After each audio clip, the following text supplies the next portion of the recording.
नमस्कार. माझे पूर्ण नाव अंशु अजित बगमारे. माझ्या शाळेचे नाव जिल्हा परिषद उच्च प्राथमिक केंद्रीय शाळा रुई. मी इयत्ता 7वी ला आहे आणि ही माझी टीम. नमस्कार. माझे नाव खुशी विनोद देशमुख. मी इयत्ता 7व्या वर्गात शिकत आहे. माझ्या शाळेचे नाव जिल्हा परिषद उच्च प्राथमिक केंद्रीय शाळा रुई. नमस्कार. माझे नाव पियुष निकंद प्रधान. माझ्या शाळेचे नाव जिल्हा परिषद उच्च प्राथमिक केंद्रीय शाळा रुई. नमस्कार. माझे पूर्ण नाव वंश विजय ठाकरे. माझ्या शाळेचे नाव जिल्हा परिषद उच्च प्राथमिक केंद्रीय शाळा रुई आहे.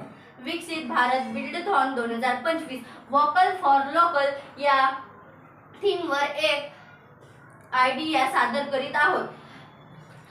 आपल्या देशात असे किती अनेक लोक आहेत, अनेक कुटुंब आहेत की जे मोठा टीव्ही घेऊन बघू शकत नाही. त्यांच्याकडे मोबाईल आहे, पण मोबाईलकडे सतत बघल्याने डोळे व मान दुखते. शिवाय मोबाईलच्या रेडिएशनमुळे विविध आजार सुद्धा होतात. शिवाय मोबाईल हा एकाच व्यक्तीच्या हातात असून तो एकच व्यक्ती बघू शकतो. यावर एक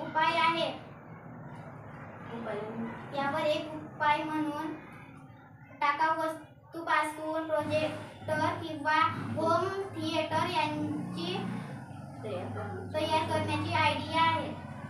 यासाठी एक खोका व खराब झालेला बल्ब आणि पाणी इत्यादींची आवश्यकता आहे. खोक्याचा पुढचा भाग कापून त्यामध्ये बल्ब फिट करायचे. बल्ब मागील भाग काढून टाकावेत. त्यामध्ये पाणी टाकावेत.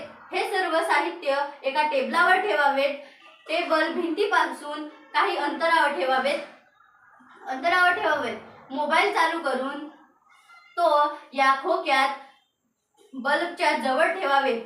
मोबाईलवरील चित्र प्रकाशित होऊन बल्बावरील पाण्यातून पुढे जाऊन त्यांचे प्रकाशित रूप समोरील भिंतीवर दिसते. अशा प्रकारे आपण एका मोबाईलवरून संपूर्ण कुटुंब मनोरंजनाचा आस्वाद घेऊ शकतो व मोठ्या टीव्हीचा आस्वाद घेऊ शकतो. अशा प्रकारे आपण घरच्या घरी होम थिएटर बनवू शकतो. धन्यवाद.